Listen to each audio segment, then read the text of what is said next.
¿Qué tal? Buenos días. Nos encontramos con el diputado local de Querétaro, Paul Hospital. Paul, gracias por aceptarnos aquí en tus oficinas. Encantado de la vida de recibirte aquí, a ti, a todo tu equipo. Por supuesto, saludar además a todos los que nos ven en esta nueva plataforma. Pero ustedes tienen mucho tiempo en el periodismo, lo sé, y que estoy seguro que además la van a hacer muy bien. Enhorabuena y bienvenido. Gracias por estar aquí en el Congreso del Estado, tu casa, la casa de todo el pueblo queretano. Claro, no, muchas gracias. Yo tenía como 4 filtros, pero es la casa de todo el pueblo queretano. Sí, batallamos aquí como 2 horas en tiempo. No es cierto, fue rápido, ¿no? Bienvenido. Diputado, vimos que hizo una iniciativa muy interesante, me agradó mucho esa iniciativa. Dije, cara, eso no es normal a veces que se dé ese tipo de iniciativas. Y platícanos, ¿de qué trata la iniciativa? ¿Cuál de todas? La 3 de 3. Correcto, sí.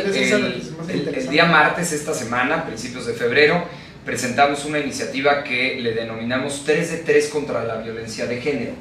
¿Qué es esto? Porque no estamos inventando el hilo negro y tiene un fondo muy interesante. Hubo 4 estados de la República que la presentaron, 4 congresos locales: Yucatán, Nuevo León, Morelos y Sonora. Pero en particular la de Yucatán, la Comisión Nacional de Derechos Humanos interpuso una acción de inconstitucionalidad y dijo, esto no es constitucional, y se fue a la Corte. Entonces nos esperamos, porque la queríamos proponer aquí, y dije, bueno, me voy a esperar a ver qué resuelve la Corte, porque si no, pues va a seguir el mismo sentido de Yucatán. Y la Corte resolvió el 17 de enero pasado, hace 2 semanas, que sí es constitucional, porque es una acción afirmativa a favor de erradicar la violencia contra las mujeres. Luego entonces nos abrió ya la puerta para que todos los estados de la República la podamos hacer. ¿De qué se trata? Tú, para ser gobernador de Querétaro, diputado, regidor, síndico, magistrado del tribunal, necesitas cumplir ciertos requisitos que pone la ley: ser mexicano de nacimiento, tener residencia en Querétaro de 3 o 5 años según el cargo, no ser militar en activo, etc. Yo cumplo todos, por cierto, por si se ocupan. Pero bueno, eres diputado. Y entonces, lo que vamos a hacer, por eso es 3 de 3, es sumarle 3 requisitos más. No estar condenado o condenada por violencia política en razón de género. No estar condenado o condenada por violencia familiar o violencia sexual. Y no ser deudor alimentario.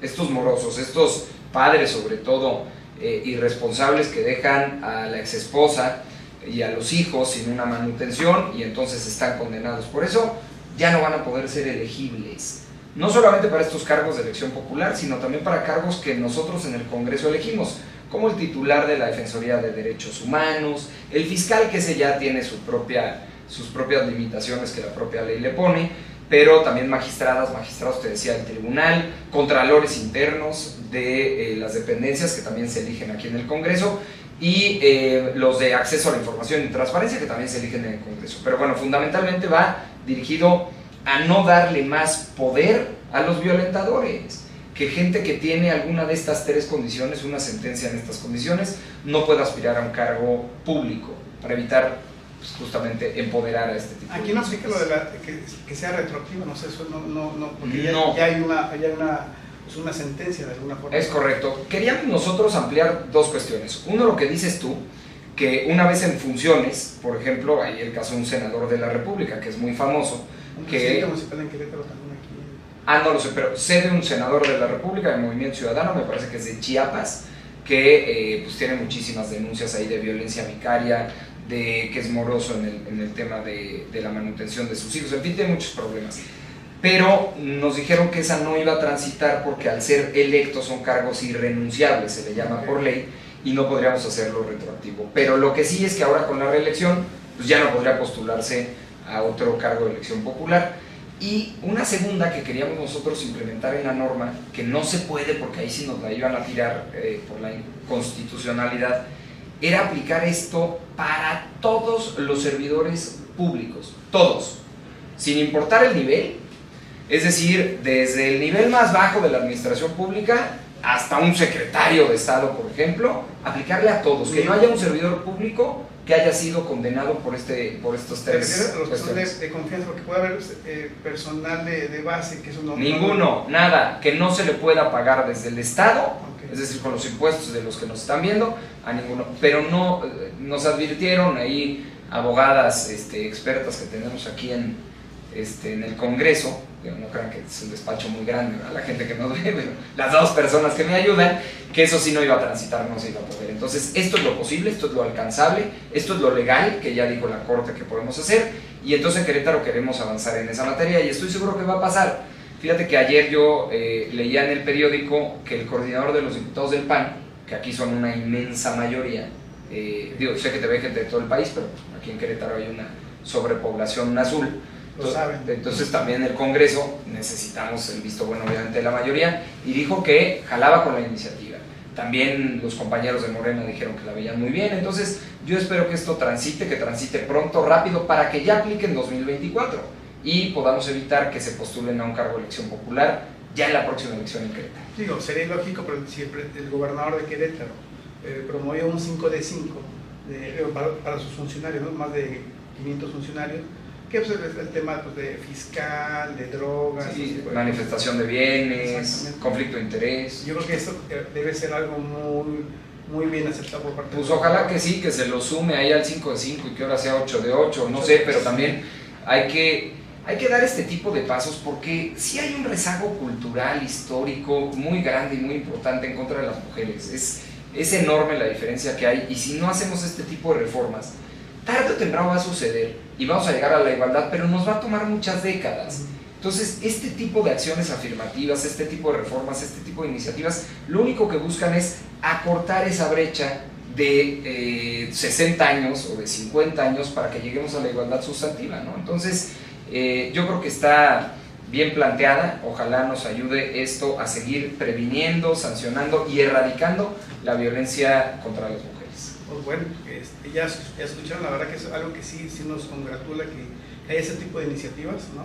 Digo, hay otras cosas que le voy a preguntar también, que quiero que me digan. Hay otras iniciativas que a lo mejor no les gustan. No vamos a hablar más de otras iniciativas, pero sí de cómo, no es difícil llevarse con Alito. No, la verdad es que al contrario, yo creo que, o sea, en términos personales es muy fácil. Es un encantador de serpientes, decimos en política. Lo pones en un lugar y de inmediato se gana la mesa y tiene una muy buena conversación. Entonces no es difícil llevarse con él, al contrario, es bastante afable, es buen político, buen conversador. Pues tú imagínate toda la experiencia que tiene. Entonces, no es difícil. Tú iniciaste con él prácticamente, bueno, no es que hayas iniciado con él, porque tú iniciaste prácticamente como Calzada, ¿no?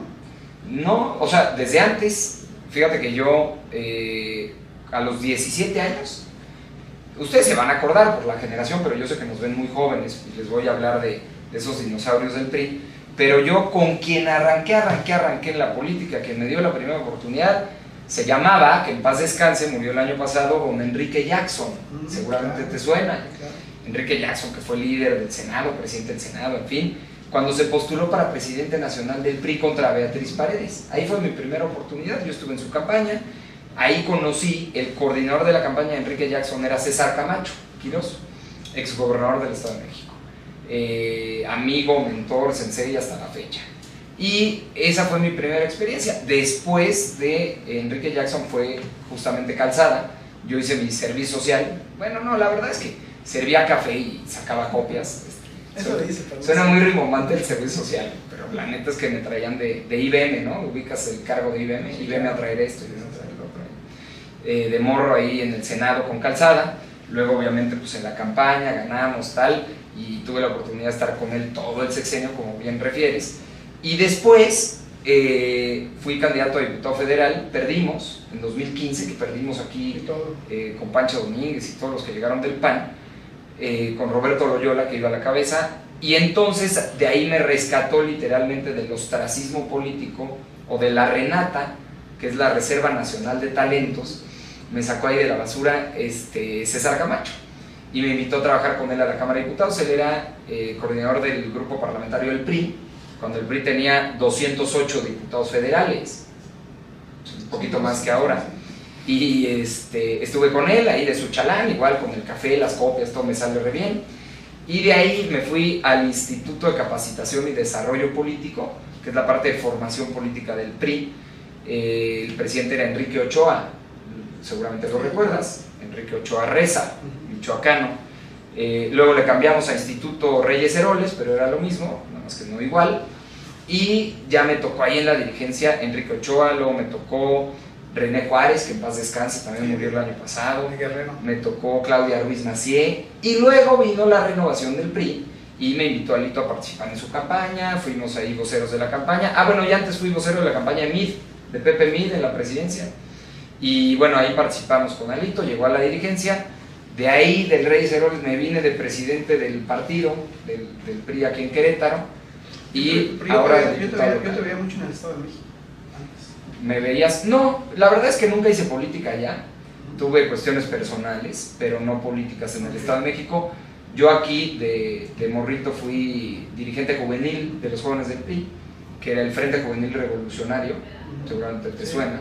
Ahora se llama Red Jóvenes por México. Es que me soplan allá atrás.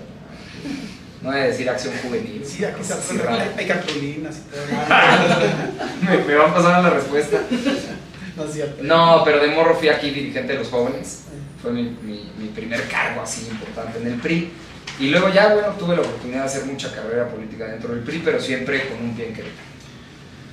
Reconozco tu habilidad, tu experiencia en la política, en las campañas y todo, ¿no? Ahora que fue la campaña a gobernador de Querétaro con Curi y que el PRI postuló a Abigail, ¿no? Abigail Arredondo, valiente. Valiente, pero ahora que venía de México a Querétaro, veo muchos espectaculares y dicen igual.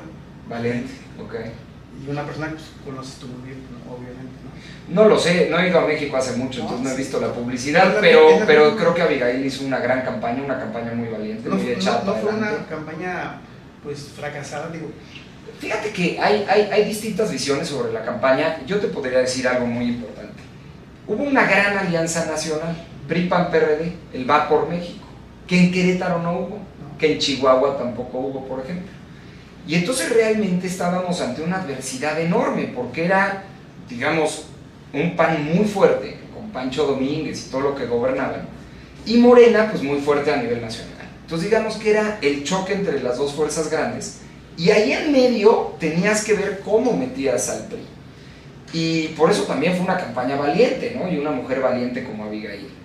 Y con toda la adversidad de quienes le llamaban el voto inútil, el PRI, porque pues había dos fuerzas que podían ganar, con todo y eso, el PRI sacó 16% de votos. A mí no me parece menor. Claro.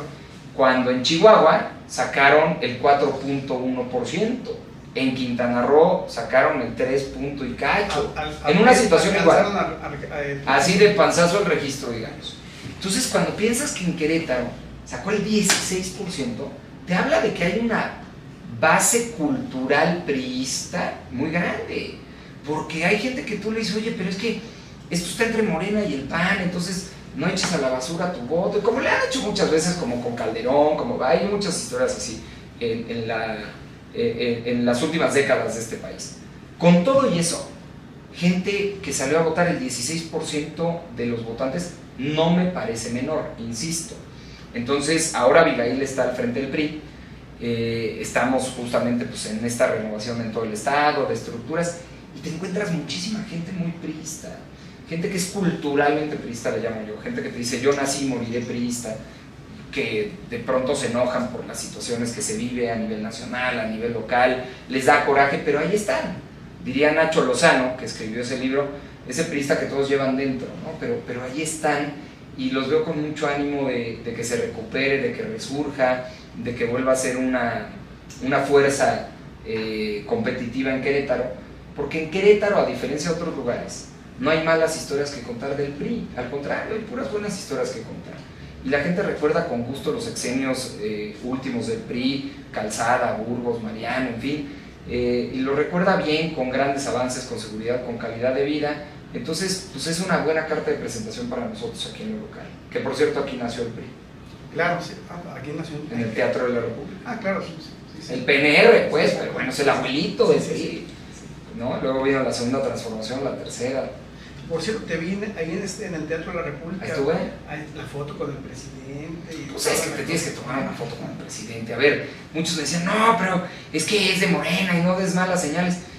Andrés Manuel López Obrador, yo tengo 36 años Sé que parezco de 22, pero tengo 36. Sí, igual que yo, casi. Somos generacionales de los 80, ¿no? El año mundialista, tú y yo.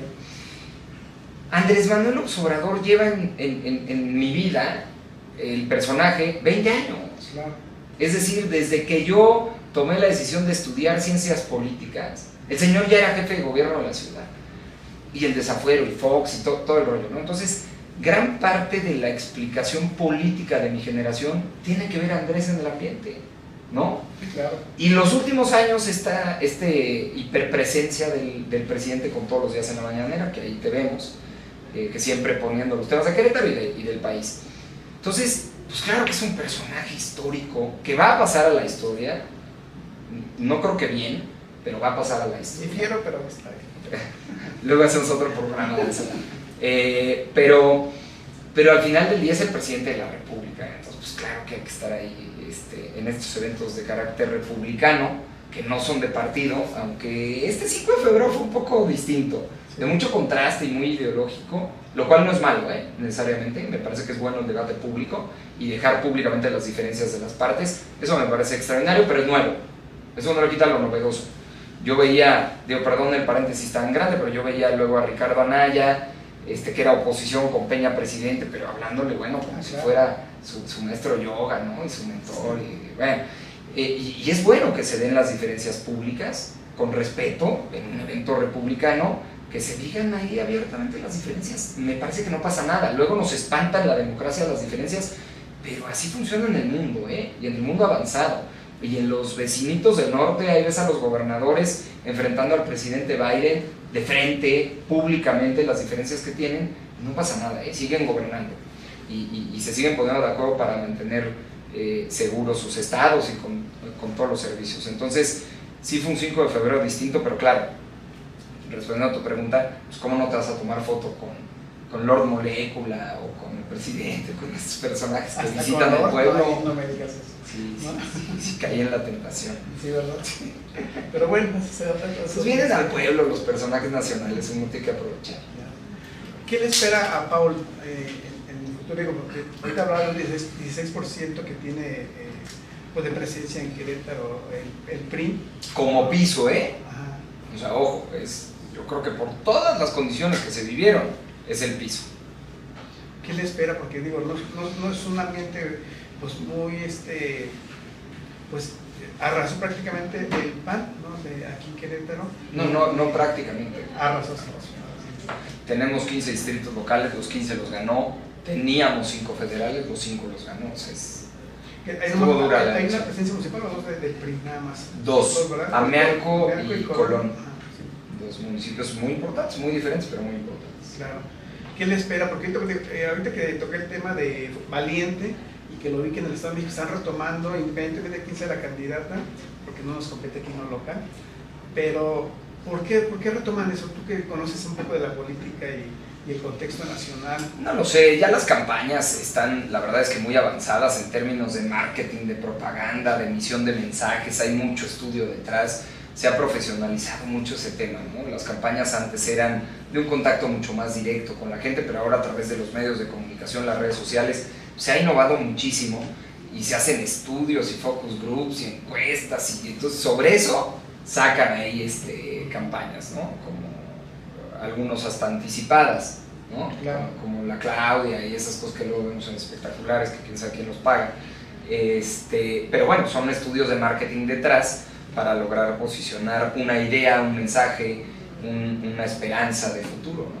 Pero yo creo que en 2024 nos va a ir muy bien, aquí en lo local. Muy bien, ¿te refieres a una tercera posición fuerte? No, yo creo y aspiro, y yo la verdad es que ahora soy muy aliancista, era de los más rijosos, de los que más me costó trabajo, pero en un principio de realidad, entendiendo que si no vamos juntos no hay forma de ser competitivos, porque hay que aceptarlo, me parece que la alianza nacional se tiene que dar sí o sí, no hay de otra, así lo marcan los números. Si no se diera una alianza nacional, me parece que pues, mejor dejar la puerta abierta, porque ya no habría competitividad. Hoy el país está partido en dos en cuanto a sus preferencias electorales. Una mitad la tiene Morena y la otra mitad la tiene toda la oposición junta. Entonces, si desagregas a la oposición, pues seguramente ganas. Algo que reconocí toda la vida del PRI era su escuela de cuadros, ¿no? O sea, sí, la llevaba el ICADE. Exactamente. Algo que yo reconocía mucho, esa parte que ya tenían de formación de jóvenes. De formación se me hacía muy, muy bueno esa parte. ¿No choca un poco ahorita esa formación con lo que ahorita estás manifestando de que esas alianzas pues no tienen nada que ver ni con el PRD o con el PAN, o sea que son ideologías muy distintas? Totalmente distintas, y hay diferencias ideológicas muy marcadas. Aquí en el Congreso del Estado se ven las iniciativas en la agenda legislativa, por ejemplo, de tu servidor, mucho más progresista, más socialdemócrata, más hacia las libertades, pero también ha habido puntos de encuentro muy importantes. Aquí el punto de encuentro más importante deja a un lado estas diferencias, y el punto de encuentro es que no podemos permitir, al menos en mi visión, para Querétaro, que esta política de permisividad, que en Morena le llaman abrazos no balazos, yo le llamo permisividad y abrirle la puerta al crimen para que crezca, para que se organice y para que se fortalezca, yo no quiero que llegue a Querétaro. Yo no creo en esa política pública en materia de seguridad. Me da terror, me da temor que en la frontera con San Luis Potosí, allá en Arroyo Seco, se nos metan los grupos criminales, que acá en Corregidora con Guanajuato se nos metan también los grupos criminales que están en los apaseos gobernados por Morena, o que se metan por Michoacán también acá en Amealco. Y yo no creo en esta política de permisividad, de brazos abiertos, de dejar pasar, de hacerse la vista gorda. No me gusta, y me parece que el PAN ahí tiene un entendimiento grande, el PRD también, y podemos entonces construir, como se hizo en su momento, agendas legislativas, políticas públicas de gobierno en donde todos coincidamos con algo.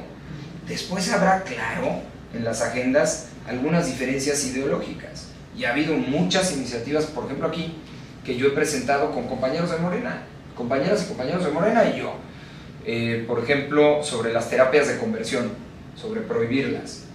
Yo estoy profundamente convencido que es anacrónico tener hoy terapias de conversión y que no estén penadas en la ley. Claro. No importa si las hace la Iglesia Católica o las hace un particular. O sea, no podemos vivir en el siglo XXI con esas cosas. O la despenalización del aborto, que ya hay una sentencia de la Corte, pero aquí el Código Penal lo sigue estipulando. Esa la presenté yo, ni siquiera los de Morena. Entonces ahí, obviamente los del PAN no coinciden conmigo, pero eso no me quita la oportunidad de representar a esta parte de la población que quiere ese tipo de iniciativas. ¿Cuándo quedará ya esta nueva iniciativa de 3 de 3? Porque viene un proceso, ¿no? De alguna forma, digo, ya nos platicas que ya fue como que avalada por esta fracción mayoritaria del PAN, ¿no? Y de Morena, al menos públicamente la han avalado. Yo lo que espero es que el trámite legislativo no tarde mucho como luego con otras. Porque no las congelan y es... Bastante, sí, aquí hay buenas congeladoras. De hecho, con los de Morena presenté una iniciativa, un paquete de reformas, me corrijo, a la Ley Orgánica del Congreso, que buscan precisamente agilizar los tiempos y obligar a la discusión parlamentaria, que eso es fundamental. Yo presento una iniciativa, obligar a que se discuta. No me la aprueben, pero siéntense en la mesa y díganme por qué no, y yo les diré por qué sí, públicamente, porque las comisiones se transmiten en vivo. Entonces, vamos a hacer públicas las diferencias, no pasa nada, no tengan miedo al debate. Entonces le llamamos al paquete de reformas la anticongeladora. Nada más que fue a la congeladora esa entonces está congelada esa iniciativa, pero buscaba descongelarla, era como un microondas aquí para el Congreso, no jaló. Pero yo espero que esta sea un poquito más rápida, no tan rápida como luego cuando traen ahí algún encargo los de la mayoría, pero sí que tenga un proceso, digamos, pronto y expedito, como dicen los abogados. Pues diputado, muchas gracias por este espacio. Encantado. Esperamos volverte a ver para, obviamente, ver que no esté congelada la iniciativa. Ojalá, ¿no? Ojalá que sí, o que vengan aquí para celebrar que ya se aprobó. Exactamente. Pues muchas gracias por el espacio y seguiremos aquí en contacto con el diputado Paul Hospital de Alito, imagínense. Nada más. Gracias.